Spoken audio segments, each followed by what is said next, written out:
Bonjour à tous et bienvenue à Nouvelle Vie chez vous, notre communauté en ligne, partout à travers le Québec et partout à travers la francophonie. Plus de 107 000 abonnés maintenant à notre chaîne YouTube. Et à chaque semaine, c'est tout près de 1000 nouveaux abonnés. Alors, on vous souhaite la bienvenue à Nouvelle Vie qui est aussi une église, mais sur 7 sites différents. Et les 7 sites qui vont revenir en présentiel, ensemble, dès dimanche prochain, le 6 mars 2022. Alors, ça va être puissant, ça va être extraordinaire de nous retrouver ensemble cette semaine. On avait un temps de prière avec les leaders de Nouvelle Vie, pasteurs et leaders de Nouvelle Vie, plus d'une centaine d'entre nous. Et on était tellement émus et c'était tellement riche d'entendre les voix, de chanter ensemble, de louer ensemble, de prier ensemble et d'être dans la présence de Dieu. Croyez-moi, de venir ensemble à l'Église est un irremplaçable. Il n'y a rien qui peut égaler ou prendre la place de cette action de Dieu lorsqu'on vient ensemble. Alors, allez, joignez-vous à nous, venez nous visiter sur un des sites Nouvelle Vie dès dimanche prochain. Suivez-nous, consultez les médias sociaux de chacun des sites de Nouvelle Vie. Ils vont avoir tous les détails pour comment revenir avec vos familles. Et je vous défie d'inviter quelqu'un.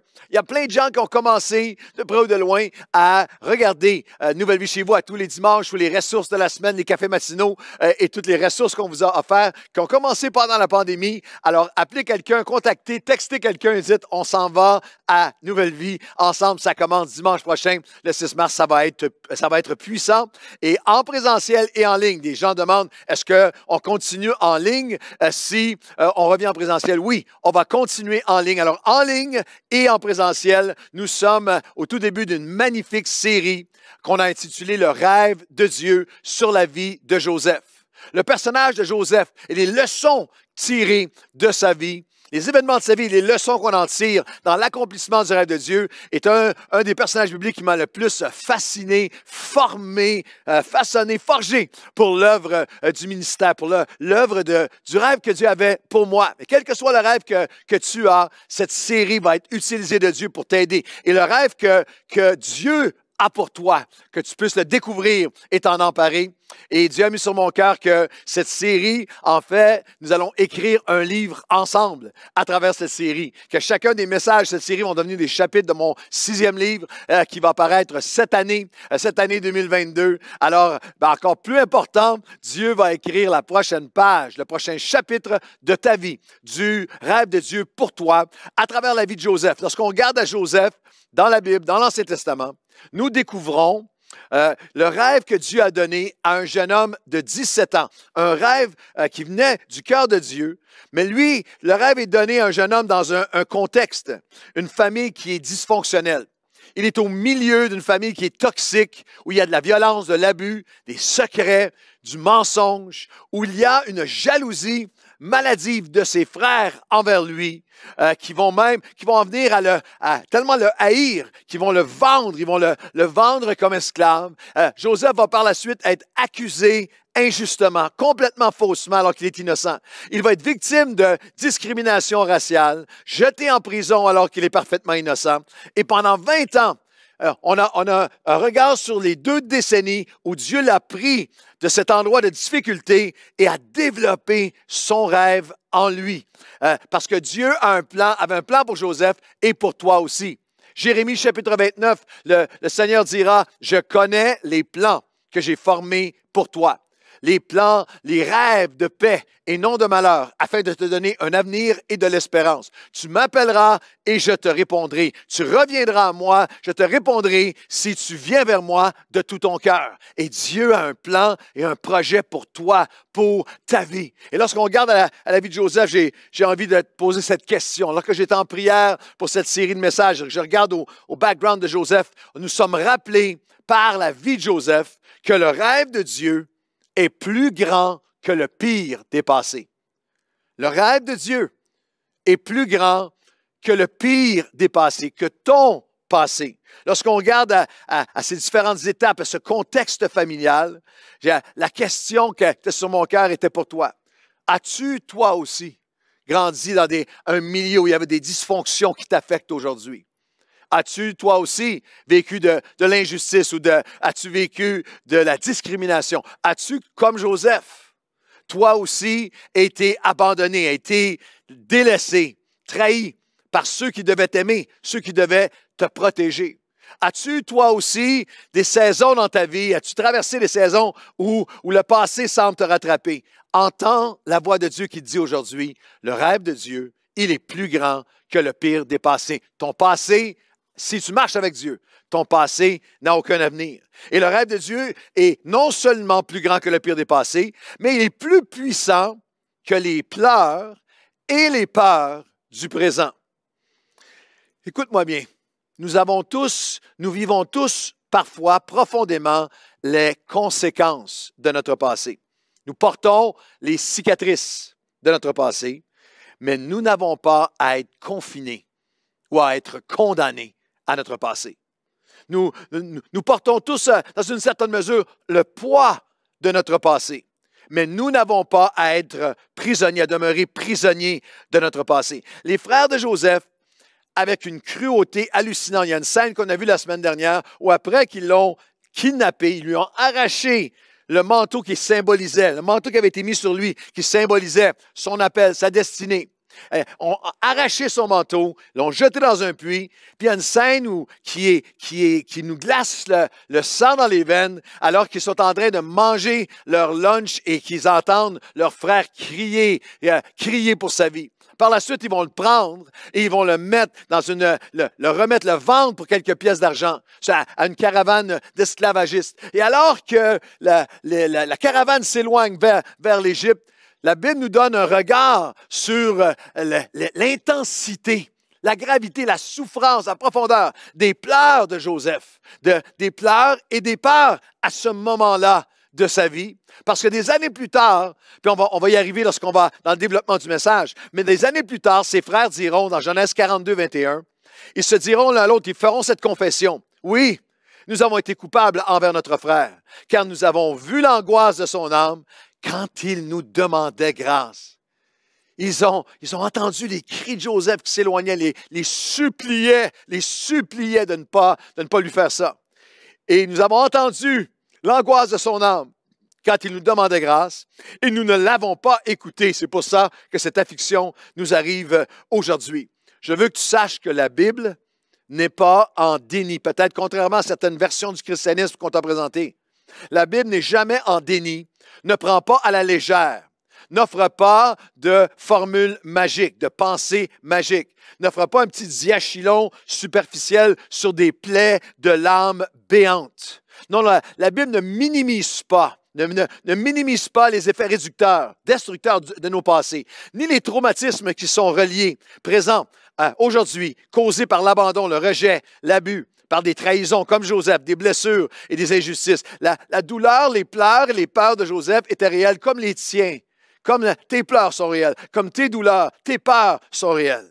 Mais lorsque tu es submergé, lorsque ton âme est submergée avec des vagues de pleurs et de peurs, et que les voix dans ta tête hurlent jour et nuit, c'est fini.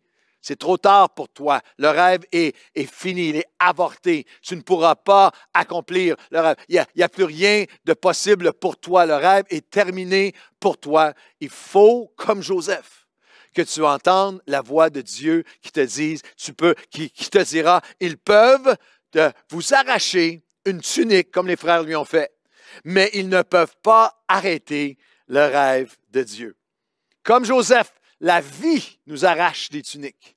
Peut-être qu'en ce moment, tu es dans une période de ta vie ou certainement dans ton passé, la vie nous arrache des tuniques. Nous aussi, le manteau ou la tunique de nos plans nous est parfois arraché, de nos échéanciers, de ce qu'on avait prévu, de comment je voyais les choses. Il y en a d'entre vous qui regardez ce message, la tunique de ce que je pensais que mon mariage était pour être, un mariage heureux, la tunique de ma carrière, de mes études, d'une promotion, d'une entreprise dans laquelle j'avais tout mis. La tunique de ma paix, la tunique de ma joie de vivre m'a été enlevée, m'a été arrachée. La tunique de mes aspirations futures, de ma capacité de faire confiance aux gens. Ma tunique de foi en Dieu, ma tunique de confiance en ses plans pour mon appel, mon service, mon ministère pour lui m'a été arrachée. Mais j'ai besoin de te rappeler aujourd'hui, ils peuvent vous arracher une tunique, mais ils ne peuvent pas arrêter le rêve de Dieu. Qu'à travers le développement de nos vies, il va y avoir des tuniques qui nous sont arrachées. Mais je le dirais de cette façon, le manteau des accomplissements sera toujours infiniment plus beau que les manteaux qu'on nous a arrachés. Le manteau de l'accomplissement du rêve de Dieu sera toujours infiniment plus beau et meilleur si je m'accroche à Dieu que les manteaux qu'on m'a arrachés. Il y a de nombreuses années, en 1985, lorsque j'avais été invité une première fois à devenir le traducteur pour le prédicateur, le pasteur David Wilkerson, qui est devenu un père spirituel pour moi. Et j'étais avec lui de ville en ville pendant 5 semaines, partout à travers la province de Québec. Et à ce moment-là, je commençais mon ministère. J'ai prêché dans cette saison-là de ma vie plus de 1000 réunions à 50 personnes ou moins, dans les petites églises partout à travers le Québec. Et pendant ce voyage, ce 5 semaines de ministère, j'avais reçu une invitation. Personne ne le savait, j'en avais parlé à personne. J'avais une lettre dans ma valise avec une invitation d'une grande église aux États-Unis qui m'invitait à me joindre là-bas. Et je considérais fortement y aller parce que c'était tellement petit, difficile et serré ici et réduisant avec mes yeux humains l'œuvre, le ministère au Québec. Et alors que j'étais juste avant une réunion dans une des villes du Québec, c'était à Sherbrooke en fait, le pasteur David Wilkerson s'est levé et a dit « J'ai une parole du Seigneur pour toi ». Il a prononcé ces mots qui ont changé ma vie, qui ont marqué ma vie pour toujours jusqu'à aujourd'hui. Et il a dit « Voici, il n'y avait aucune façon sur la terre qu'il pouvait le savoir à part de Dieu qui l'avait murmuré à son cœur. » Il dit « Voici, il y aura des offres pour t'éloigner du peuple du Québec, de la francophonie, du peuple francophone. Et si tu y vas, tu pourras servir Dieu, tu pourras me servir, mais tu sortiras de ma volonté. Et si tu restes et tu t'attaches à ton appel pour le Québec et la francophonie, et là, il commence. Il y aura des douleurs, des déchirements, il y aura des abandons, tu te sentiras seul. » C'était en termes de mon message aujourd'hui, il me disait littéralement, tu vas te faire enlever. Ça va être une série de manteaux qui vont être enlevés, de toges de manteaux qui vont être enlevés. Mais si tu restes, il y aura une action de Dieu sans précédent. Il y aura quelque chose qui sera bâti sans précédent dans l'œuvre de Dieu au Québec et dans la francophonie, et tu seras au centre de cette œuvre. Et Dieu a scellé cette œuvre-là dans ma vie. Et si je pense 35 ans plus tard, je me suis retrouvé à aller apporter avec ce lien maintenant avec David Wilkerson, avec son fils. Je suis sur le CA de World Challenge, l'organisation qu'il a fondée. J'ai voyagé le monde avec le père, avec David et avec le fils. Mais il y a quelques années, j'ai été invité à aller apporter la parole à la graduation de l'Institut biblique qui a été fondé par David Wilkerson. Et lorsque je suis arrivé, je me préparais et il y a tous les professeurs avec leur doctorat et leur maîtrise et tout le monde a une toge. Et lorsqu'ils sont venus me donner ma toge à moi comme conférencier, comme prédicateur avec tous ces pasteurs, ces élèves de partout à travers le monde qui étaient là, ils m'ont dit, regarde à l'intérieur, c'est la toge de David Wilkerson qu'on met sur toi. Et je me souviens avec énormément d'humilité, je me compare d'aucune façon à lui dans l'ampleur et l'impact de son ministère, mais il y avait quelque chose dans mon esprit que je veux te communiquer aujourd'hui. Le manteau des accomplissements sera toujours plus beau, sera toujours plus extraordinaire que n'importe quel manteau qui te sera arraché. Le rêve de Dieu est plus puissant que le pire des passés et que les pleurs et les peurs du présent. Les frères de Joseph lui ont arraché son manteau. Ils l'ont vendu comme esclave. Ils ont pris le manteau, ils l'ont souillé dans le sang pour mentir au père, pour faire croire au père qu'il était mort. En fait, la tunique de la destinée du rêve de Joseph a été souillée dans le mensonge, le secret, l'amertume et la cruauté pendant 2 décennies. Pensez-y, Jacob a pleuré, était dans le deuil, puis on a lu la semaine dernière, refusait d'être consolé. Et ses fils, avec une cruauté inouïe, pendant 20 ans, l'ont vu pleurer alors qu'ils savaient, et ils avaient la parole qui pouvait arrêter sa souffrance. Il y a une souffrance horrible et Jacob est en deuil, mais en fait, Jacob a pleuré pendant 20 ans ce qui n'était pas mort, ce qui était en train d'être développé par Dieu.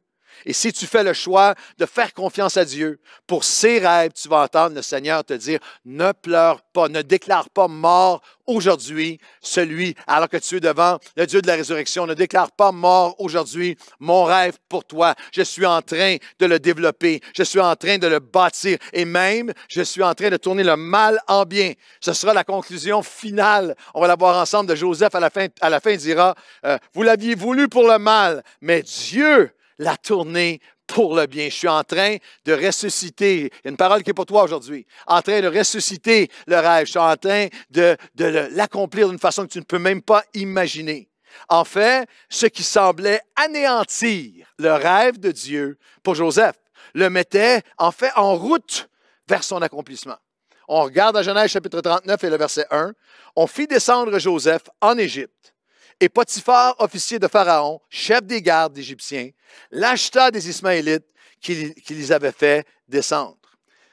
Si tu saisis le principe que je m'apprête à te communiquer, ça va changer complètement la façon dont tu vas regarder à chacune des épreuves que tu traverses. Le rêve de Dieu sera possédé. Le principe aujourd'hui qu'on regarde ensemble, c'est que le rêve de Dieu sera possédé, sera perdu, possédé ou perdu selon nos choix. Nous pouvons et devons à chaque jour faire des décisions de destinée. Le rêve de Dieu va être possédé dans ta vie ou il va être perdu selon tes choix, selon tes décisions. Le rêve de Dieu pour Joseph devait s'accomplir en Égypte.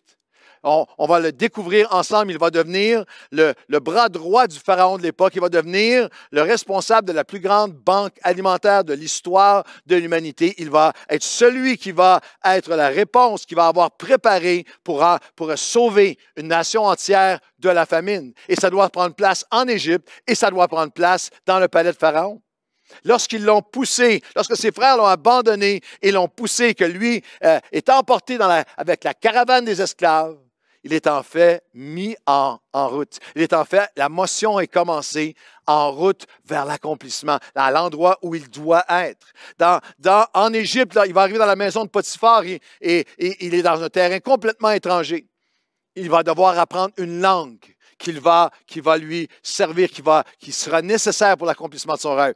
Il va vivre comme il ne l'a jamais vécu avant. Lui qui avait été privilégié, avait vécu une vie dans la ouate privilégiée, il va maintenant vivre la pauvreté. Il va vivre à quel point la vulnérabilité de ceux qui ont bien peu. Et c'est ça qui va l'équiper pour devenir celui il va vivre l'abandon et le rejet. Il va devenir celui qui va défendre, qui va aller au secours de ceux qui sont abandonnés, de ceux qui sont rejetés. Encore plus profondément que ça, encore plus particulier, c'est qu'il non seulement il va être en Égypte, mais il est poussé et acheté pour être esclave dans la maison de Potiphar. Et lui, Potiphar, est un officier de Pharaon. Il est le chef de toute la garde, de la sécurité du palais royal, le siège du gouvernement le plus puissant de son époque. Et c'est là que Joseph doit être. C'est là que dans la suite des temps, il se retrouve. Et encore pire, lorsqu'il va être accusé injustement, il est innocent. Il va être jeté dans une prison, mais pas n'importe quelle prison. Genèse 39, 20 et 21, ce sera dans la prison, dans le lieu où les prisonniers du roi étaient enfermés.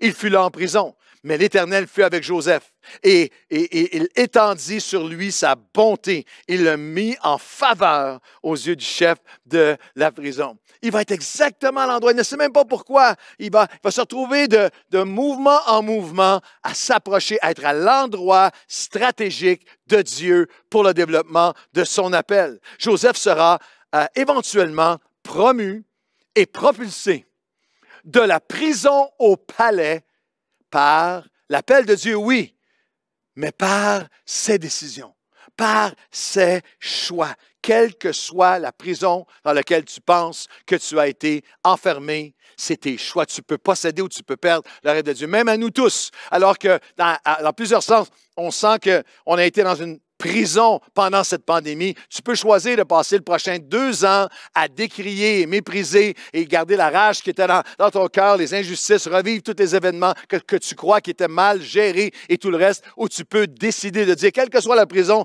dans laquelle j'ai été, je ne veux pas perdre le rêve de Dieu, je veux m'en emparer, je veux le gagner, je veux le voir s'accomplir. Le rêve de Dieu sera possédé ou perdu selon nos choix. Les désirs et les décisions détermineront ta destinée. Les désirs dans ton cœur et les décisions que tu vas prendre au quotidien vont déterminer ta destinée. Le rêve de Dieu n'est pas un automatisme. Parce que Dieu l'a déclaré, parce que Dieu avait donné un rêve à Joseph, ce n'est pas un automatisme. C'est une des plus graves erreurs de certains courants du mouvement chrétien. dans le courant prophétique, par exemple, ou parce que pour plein de gens conduisent leur vie selon ce qui a été annoncé, ce qui a été dit sur eux, comme si c'est pas parce que ça a été dit, c'est certain que j'ai aucune responsabilité là-dedans, ça va s'accomplir de toute façon. Il y a toujours une dimension où Dieu dit, si je donne un rêve, mais si tu marches avec obéissance, si tu marches dans mes plans, si tu t'abandonnes à ma voix, alors je. Même chose avec une portion du mouvement d'hyper-calvinisme ou qui néglige et ignore jusqu'à presque faire disparaître l'importance de la responsabilité humaine, de nos décisions, nos choix dans le déploiement, développement du rêve de Dieu pour nos vies. C'est une erreur tragique. C'est l'erreur tragique de tous ceux qui attendent le rêve annoncé du réveil qui viendra un jour. Le réveil viendra un jour, pendant 10, 20, 30, 40 ans maintenant, presque pour moi, le ministère dans la province de Québec, le réveil viendra, le réveil viendra. Laisse-moi te dire que cette notion que le réveil viendra un jour, alors que toi, tu n'as rien à changer, tu fais les choses exactement de la même manière, et un jour on va se lever et le réveil va être là, est une chimère qui n'est pas biblique. Newsflash! Le réveil est déjà présent sur la terre. Il n'y a aucune période dans l'histoire de l'humanité où Dieu répand son esprit comme en ce moment. La question n'est pas d'essayer de convaincre Dieu de changer d'idée, de changer de position sur le réveil. Ce n'est pas Dieu qui doit changer sa position, c'est nous qui devons changer profondément. C'est mes décisions et mes choix aujourd'hui qui vont déterminer si je vais m'en emparer ou non. Je dirais de cette façon, tes demain dépendent de tes décisions. Tes conquêtes et couronnes vont être conditionnelles à tes choix. Alors, es-tu prêt à faire des choix nouveaux aujourd'hui? Comme Joseph, on va en découvrir ensemble, à faire des choix, à prendre des décisions aujourd'hui. Le meilleur moment pour planter un arbre, c'était il y a 20 ans. Le deuxième meilleur moment, c'est maintenant. Tu ne peux pas changer hier, mais tu peux décider de semer aujourd'hui. Nous ne sommes vieux que lorsque les regrets ont remplacé le rêve.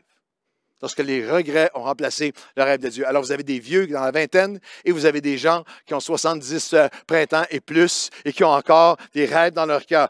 Nous ne sommes vieux que lorsque les regrets ont remplacé les rêves. La saison dans laquelle Dieu dépose un rêve, une vision, sera toujours différente de la saison dans laquelle cette vision deviendra réalité. La semence, le fruit, la récolte ne cohabitent pas dans la même saison. La Bible dit qu'il y a un temps pour semer et un temps où tu récolteras. Il y a un temps où tu vas émonder et il y a un temps où tu vas récolter. Il y a un temps où tu vas pleurer, semer avec larmes, comme Joseph. Mais il y a un temps qui va, nous allons récolter au temps convenable si nous ne nous relâchons pas. Si nous ne nous relâchons pas. Si vous échouez à apprendre de vos erreurs, vous allez échouer encore et encore. On va regarder ensemble à 3 décisions concrètes. Une aujourd'hui, un choix aujourd'hui, et dans le prochain message, on va continuer ensemble. 3 choix, décisions concrètes, pratiques, actuelles, qui vont déterminer si tu vas accomplir le rêve de Dieu ou si tu vas l'avorter. Si tu vas ralentir, retarder, peut-être même retarder le rêve de Dieu ou si tu vas le réaliser. Si tu vas le découvrir, le déployer, ou si tu vas peut-être même le diminuer. Le dénigrer, le dévaluer, et tu peux même, par tes choix, tu peux même détruire le rêve de Dieu pour ta vie. Si tu vas le posséder ou si tu vas le perdre. Et Joseph a fait un premier choix, une décision de destinée qui doit devenir mienne et tienne pour avancer dans l'accomplissement du rêve, quel qu'il soit, dans chaque sphère de ma vie et de la tienne. Le premier, c'est qu'il a choisi il a choisi ce que Dieu avait annoncé plutôt que ce qu'on lui avait arraché. Joseph a choisi ce que Dieu lui avait annoncé. C'est là-dedans, c'est là que je vais vivre. C'est à ça que je vais m'accrocher, plutôt que ce qu'il percevait, ce qu'on lui avait arraché. Genèse 39, 2. On le prend au moment là où il entre dans la maison de celui qui l'a acheté comme esclave. Genèse 39, 2. L'Éternel fut avec lui, avec Joseph. Et la prospérité l'accompagna. Il habitait dans la maison de son maître, l'Égyptien. Joseph a choisi de continuer avec Dieu alors que tellement de choses lui avaient été arrachées. Il a choisi de ne pas laisser sa vision, sa perception, sa compréhension, son échéancier de ce que le rêve de Dieu était supposé être selon lui lorsqu'il l'a reçu. il a choisi, c'est très important, il a pris la décision de ne pas laisser cette version-là de sa perception à lui devenir plus important que Dieu lui-même. C'est une des plus grandes peines pastorales d'un cœur de berger, c'est de voir des gens que lorsque ce qu'ils perçoivent comme ayant été le rêve de Dieu ne s'est pas accompli comme ils le voulaient, abandonnent les choses de Dieu, abandonnent le rêve de Dieu, vont à la poursuite de leur rêve par la suite. Quelle tragédie! Joseph avait eu un rêve où il était élevé, mais là, il se retrouve esclave, mais il s'accroche à Dieu. Il avait un rêve où il était entouré de ceux qui connaissent, de sa famille, de ce qui lui était familier. Maintenant, il se retrouve seul avec l'Éternel, le Seigneur dans sa vie, dans un milieu complètement étranger.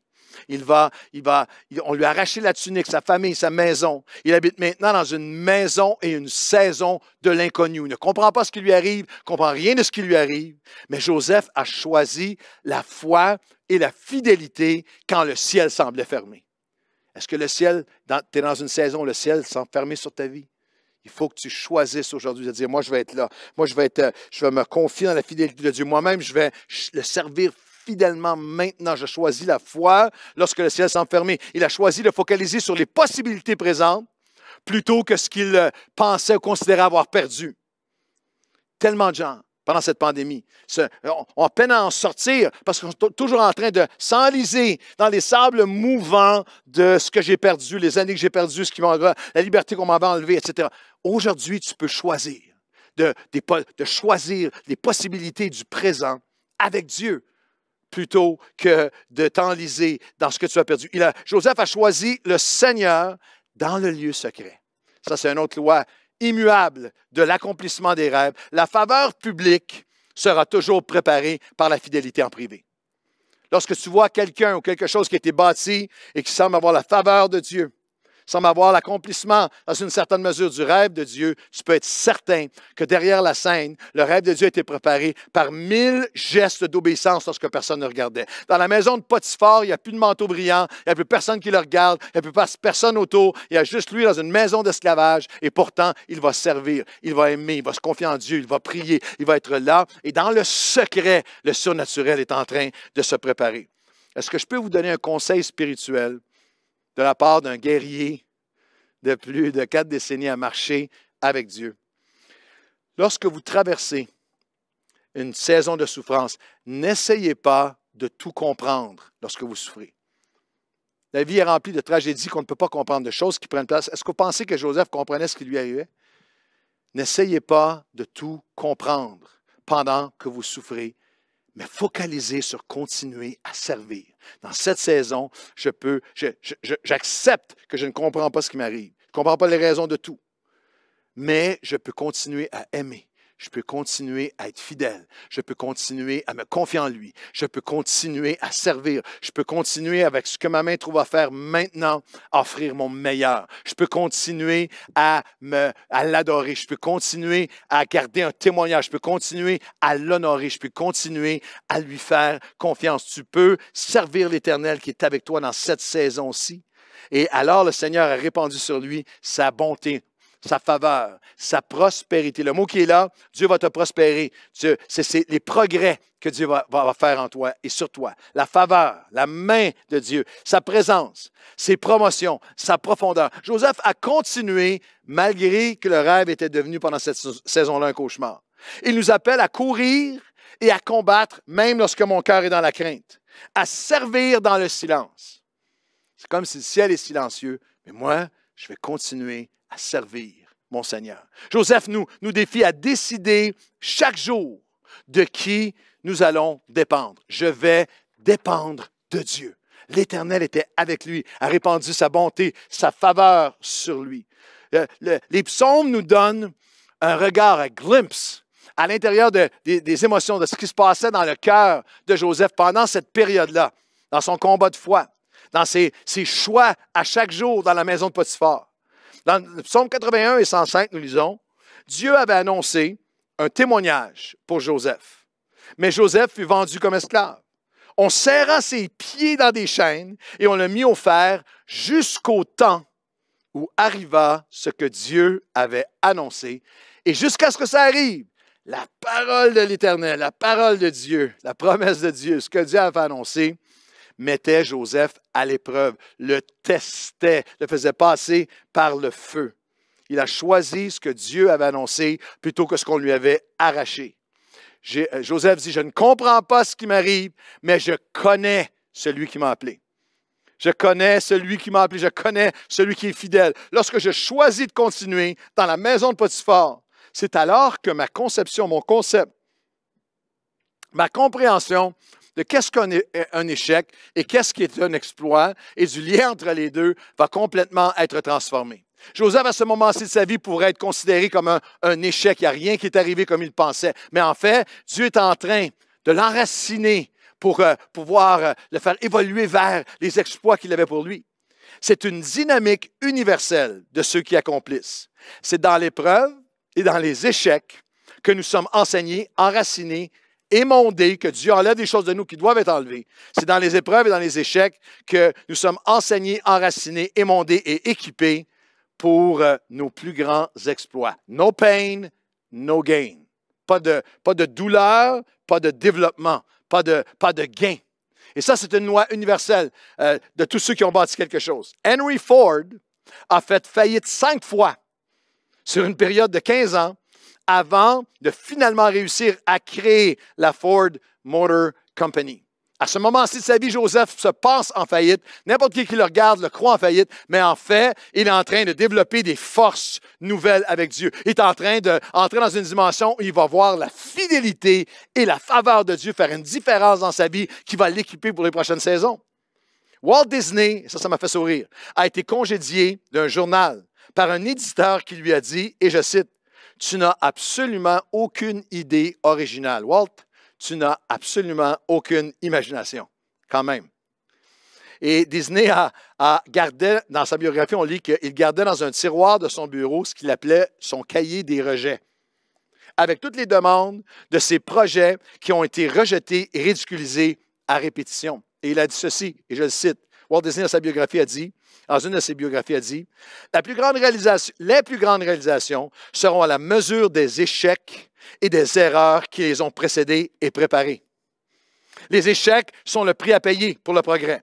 Tous les rêves ne peuvent devenir réalité que si nous avons le courage de relâcher nos rêves pour les meilleurs. Il ne parlait pas d'une dimension spirituelle ici, mais dans le royaume de Dieu, c'est lorsque tu relâches tes rêves, tes échéanciers, ce que moi j'avais pensé, que Dieu peut faire son œuvre et préparer les meilleurs à travers nos échecs. Il prépare nos exploits. Michael Jordan, the GOAT, the greatest of all time, le meilleur joueur de basket de tous les temps, a dit ceci. J'ai été exclu de l'équipe locale de mon école secondaire, le varsity team. J'ai été exclu 2 fois. Je n'ai pas fait l'équipe. J'ai été coupé 2 fois. Seulement 3e fois, est-ce qu'il est accepté? J'ai raté plus de 9000 tirs importants dans ma carrière professionnelle. J'ai perdu plus de 300 parties, subi plus de 300 défaites. À 26 reprises, on m'a confié le lancer, le tir, the buzzer shot, le lancer qui signifie victoire ou défaite. À 26 reprises, on m'a confié le tir gagnant dans des moments cruciaux et à 23 reprises, j'ai raté. À 26 reprises, j'ai raté. J'ai échoué encore et encore et encore et c'est pourquoi j'ai réussi. Et là, j'entends quelqu'un dire, Pasteur Claude, là, franchement, tu n'es tellement pas spirituel, c'est mondain, ça. C'est tellement mondain. Henry Ford, Walt Disney, Michael Jordan. Parle-nous du royaume. C'est quoi ces illustrations mondaines? Gardez vos courriels. Vous voulez parler royaume? Vous voulez parler royaume de Dieu? De cette dynamique d'échec qui vient développer les exploits en nous? Vous voulez qu'on parle royaume? Regardons ensemble à Hébreux, chapitre 11, où on retrouve le temple de la renommée de la foi. On y retrouve Joseph, mais aussi Enoch, Noé, Abraham, Isaac, Jacob, Sarah, Moïse. On y décrit la ferme assurance de ces hommes et de ces femmes de Dieu à travers un chemin d'échecs et de combats où ils se sont accrochés à Dieu, où ils ont choisi ce que Dieu avait annoncé plutôt que ce qui lui avait été arraché. Laissez-moi vous lire là. Il y a toute une liste de noms, j'arrive au verset 32. Et l'auteur dit, Hébreux 11, 32. Et que dirais-je encore? Car le temps me manquerait pour parler de Gédéon, de Barak, de Samson, de Jephthé, de David, de Samuel, des prophètes, qui par la foi ont vaincu des royaumes, exercèrent la justice, obtinrent des promesses, fermèrent la gueule des lions, éteignirent la puissance du feu, échappèrent aux tranchants de l'épée, guérirent de leur maladie, furent vaillants à la guerre, mirent en fuite des armées étrangères. Des femmes recouvrèrent leur mort par la résurrection. D'autres furent livrés au tourment et n'acceptèrent pas de compromis ou de le renier parce qu'ils voulaient obtenir une meilleure résurrection. D'autres ont subi des moqueries, le fouet, les chaînes, la prison, comme Joseph. Ils furent lapidés, sciés, torturés. Ils moururent tués par l'épée. Ils allèrent de ça et là, vêtus de peau, de brebis et de chèvres, dénués de tout, persécutés, maltraités. Mettez un amen dans le chat. Dont le monde n'était pas digne, errant dans les déserts, les montagnes, dans les cavernes et les antres de la terre. Yikes! Wow! Développement à travers échec et tout ce que je viens d'écrire. Et les mots finaux, les dernières paroles qui viennent capsuler le chapitre des hommes et des femmes de la foi qui s'étend sur tous les âges. Manquez pas ceci, versets 39 et 40 de Hébreux 11. Tous ceux-là qu'on vient de nommer, à la foi desquels il a été rendu témoignage, n'ont pas obtenu ce qu'ils considéraient, comprenaient ou qu'ils concevaient comme ayant été ce qui leur avait été promis. Wow! Tous ceux-là avaient une idée de ce que la promesse était supposée être, ce que le rêve devait être, n'ont pas obtenu ce qu'ils avaient conçu, pensé que la promesse était pour être, les plus grands des plus grands et les plus grandes. Parce que Dieu avait en vue quelque chose de meilleur. Dieu avait un rêve encore meilleur avec nous afin que nous parvenions tous à la perfection de l'accomplissement. Aucun des hommes et femmes de Dieu de l'histoire de la Bible moderne, j'ai fait 55 pays du monde, côtoyé hommes et femmes de Dieu partout à travers le monde, aucun d'entre nous n'a obtenu le rêve initial qu'on pensait. Aucun d'entre nous n'a vécu sans voir des manteaux qui ont été arrachés. Mais nous avons choisi de ce que Dieu avait annoncé plutôt que ce qui nous avait été arraché. Les héros ne sont pas ceux qui veulent tout comprendre. Ils sont ceux qui choisissent de faire confiance à Dieu pour ses rêves, pour nous. Le choix de Joseph a choisi ce qui avait été annoncé plutôt que ce qui avait été arraché. Jusqu'au temps où il arriva à tout ce que Dieu avait annoncé, la parole de Dieu le mettait à l'épreuve. Alors quelqu'un dit, OK, bien, parce que là, c'est quoi? Qu'est-ce que Dieu nous a annoncé? Si en fait, j'accepte, je comprends que le rêve ne sera pas toujours selon mes temps à moi ou comme je l'avais conçu, si je suis prêt à entrer dans une place de maturation où je vais mettre pour de bon de côté l'espèce de chimère chrétienne que c'est moi qui dicte à Dieu ça va être quoi mon rêve, puis s'il ne me le fait pas, je boude, puis s'il ne me le fait pas, je le lâche. Ou que si j'ai un rêve qui vient de Dieu, tout va être exactement comme je pensais, sans épreuves, sans échecs. Si je suis prêt à entrer dans une dimension de maturité, une dimension où je comprends le rêve de Dieu, c'est quoi? Qu'est-ce qu'il m'a annoncé? Il t'a annoncé que rien ne te séparera de son amour.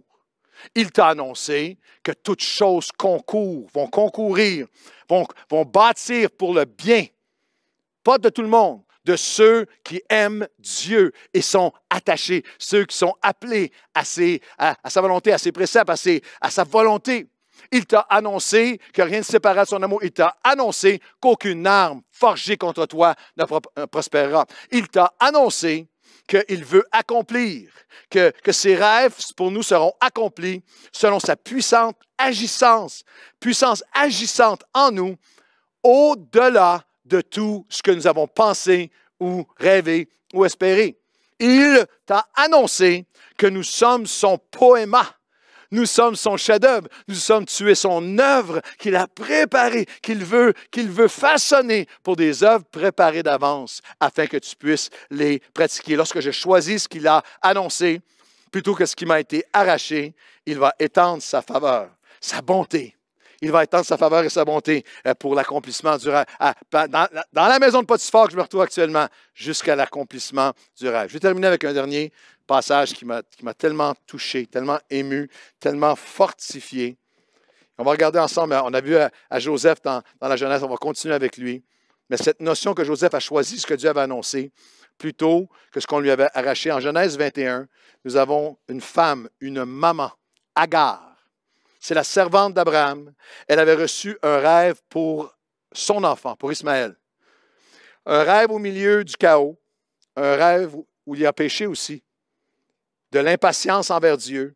Elle est entraînée dans un tourbillon de terribles décisions, contraires à ce que Dieu avait annoncé, à ce que Dieu voulait. Mais elle est prise dans ce tourbillon-là, des conséquences horribles. Elle souffre à cause de la désobéissance de d'autres, mais aussi de la sienne. Et on la retrouve dans le désert, dans Genèse chapitre 21, où Abraham, son maître, a dit, au verset 13, 21-13, Dieu a dit à Abraham, je ferai aussi une nation du fils de ta servante, de Hagar, car il est ta postérité. Et Abraham se leva de bon matin, prit du pain et une outre d'eau qu'il donna à Hagar et plaça sur son épaule. Il lui remit aussi l'enfant et il la renvoya. Elle s'en alla et s'égara dans le désert de Beersheba. Quand l'eau de l'outre fut épuisée, elle laissa l'enfant sous un des abrisseaux et alla s'asseoir vis-à-vis à une portée d'arc, car elle disait « Que je ne vois pas mourir mon enfant. » Elle s'assit donc vis-à-vis de lui, éleva la voix et pleura. Dieu entendit la voix de l'enfant et l'ange de Dieu appela du ciel Agar. Dieu appelle ton nom aujourd'hui. Il lui dit, qu'as-tu, Agar? Ne crains pas, car Dieu a entendu la voix de l'enfant dans le lieu où il est. Dieu dit, je sais où est rendu ton rêve. Lève-toi, prends l'enfant, saisis-le de ta main. Je ferai de lui une grande nation. Et Dieu lui ouvrit les yeux, et elle vit un puits d'eau, et elle alla remplir l'outre et donna à boire à l'enfant. Et Dieu fut avec l'enfant. Dieu avait dit, je ferai une nation de ton fils Ismaël, mais elle est rejetée comme Joseph l'a été. Et elle s'est égarée dans un désert. Est-ce que tu t'es égaré dans un désert en relation avec le rêve de Dieu dans ta vie? Est-ce que tu es dans un désert actuellement? La Bible nous dit qu'elle s'est égarée et ses ressources étaient épuisées. Et peut-être que c'est comme ça que tu te sens aujourd'hui. Je me suis égaré, loin du rêve de Dieu. Ça faisait trop mal, toutes mes ressources, tous mes efforts, tout ce que j'avais mis, tout ce que j'avais essayé, tout ce que j'avais pensé, elle s'est égarée dans un désert, elle était au bout de ses ressources, puis elle a fait quelque chose que plusieurs d'entre nous avons été tentés ou avons fait, peut-être que tu as fait. Elle a littéralement échappé son rêve. Elle a pris son rêve, elle a pris l'enfant, elle l'a mis sous un boisseau, et elle s'est éloignée, elle a laissé son rêve dans un buisson, elle a échappé son rêve, abandonné, parce qu'elle a dit, je ne suis pas capable, ça fait trop mal de voir mon rêve mourir, alors je ne veux même pas, et elle pleura. Et peut-être que tu es dans cet état. Et même, je parle à des parents, parce que c'était une maman, et on peut la comprendre, on peut comprendre la souffrance de son cœur. Et plusieurs d'entre nous, comme parents, pouvons comprendre aussi ce cœur qui... Ça fait tellement mal parce que le rêve que j'avais pour mon fils, pour ma fille, pour mes enfants, mes petits-enfants, le rêve que j'avais semble tellement loin de son accomplissement que c'est comme si ça fait trop mal, je vais juste le laisser, je vais juste le laisser tomber, Et Dieu appelle ton nom et dit non. Prends le rêve et remets-le devant moi à nouveau. Viens aujourd'hui et viens me remettre le rêve. Et Dieu lui ouvrit les yeux. Et elle découvre un puits qui était là, mais qu'elle ne voyait pas dans sa souffrance, dans sa douleur, dans sa fermeture d'esprit, dans sa colère, dans son amertume. Alors aujourd'hui, Dieu veut t'ouvrir les yeux et te dire, je suis là encore. Viens, quelle scène! Au milieu du désert, elle prend le rêve, elle prend l'enfant et elle l'offre à Dieu à nouveau. Et Dieu dit, maintenant tu vas le nourrir, tu vas l'abreuver. Et Dieu fut avec l'enfant. Aujourd'hui, le Seigneur appelle ton nom. Aujourd'hui, il te dit, quel que soit le rêve, prends-le, ramène-le devant moi. Je sais, tu dis, ça fait tellement mal, ramène-le devant moi. Fais-moi confiance. Abandonne tout entre mes mains et je vais t'apprendre à nourrir, à abreuver, à ramener à la vie le rêve. Le rêve non seulement que tu avais, mais le rêve que moi, j'ai pour toi. Nous prions ensemble dans ces derniers moments. C'est un moment qui peut changer ta vie. Alors qu'on dit ensemble, Seigneur, je fais le choix aujourd'hui. Je fais le choix de croire. Je fais le choix de croire que ton rêve pour moi est plus grand que le pire de mon passé. Plus puissant que mes pleurs, que mes peurs du présent. Je fais le choix de croire que le manteau de l'accomplissement que tu vas mettre sur moi va être infiniment plus grand que n'importe quel manteau qu'on m'a arraché. J'ai fait le choix de refuser de pleurer et d'être dans le deuil, comme si c'était mort. Seigneur, je déclare que tu es la résurrection et la vie. Et je t'offre ce qui semblait être mort en moi. Je te le donne à toi, Dieu de la résurrection, pour que tu le ramènes à la vie. Je fais le choix de croire que ce qui semblait anéantir, cet événement-là, je pensais, anéantissait le plan de Dieu pour moi, le rêve de Dieu pour moi, mais en fait, va me mettre en route vers son accomplissement. Je fais le choix que ce que Dieu avait annoncé, plutôt que de sombrer et de devenir imprégné seulement et de devenir limité et éteint par ce qu'on m'a arraché. Je fais le choix de m'accrocher à Dieu quand la parole, la promesse me met à l'épreuve. J'ai reçu une promesse, un rêve de Dieu au désert. Je l'avais échappé. Je l'avais mis de côté. C'était de ma faute, c'était la faute de d'autres, c'était mon péché, c'est celui de d'autres. J'ai subi les conséquences de mauvaises décisions d'autres. J'ai subi avec honnêteté les conséquences de mes propres mauvaises décisions. Mais aujourd'hui, je reviens à toi, je t'offre mon rêve à nouveau. Je l'avais mis de côté, ça faisait trop mal de penser qu'il est en train de mourir. Mais je n'appellerai pas mort ce que toi tu appelles vivant. Alors je reprends par ta grâce le rêve, par tes forces en moi, par ton esprit en moi, ta faveur comme Joseph, ta bonté sur moi, dans la maison de Potiphar dans laquelle je me retrouve. Je t'offre mon rêve aujourd'hui.